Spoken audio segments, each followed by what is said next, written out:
longkang hilang pula. Apa dia? Apa dia? Tak tahu. Kita jahit jelak baju raya kita. Apa dia? Apa dia? Tak tahu.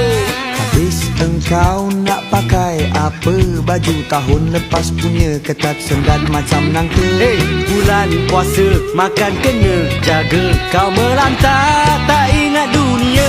Nak buat macam mana? Pakai kain langsir alas meja. Apa dia? Good idea.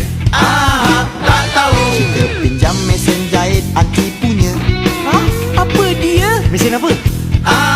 Tak tahu. Amik ambil kain, Akram gunting kain, Erik jahit kain, kau berdua ambil mesin. Kau buat apa? Takkan duduk diam saja. Aku pantau jadi supervisor. Jadi jalan dah. Di malam raya kita jahit baju raya sama-sama. Acik-acik dan nasib kita. Baju raya dah tak ada. Sedihnya Aku dah kata jangan bagi dia ambil baju raya kita. kan dah terkena. Baju raya jatuh longkang. Bunyinya kuang kuang kuang, kuang kuang kuang.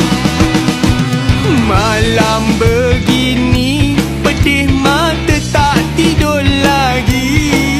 Esok nak solat raya, takut terlajak sampai senja. Kau berbunyi lagi. Ada juga yang makan kaki. Dah jangan nak bising, aku lapor. Pergi dapur kau masak sardin. Baju raya tak ada, punah semua.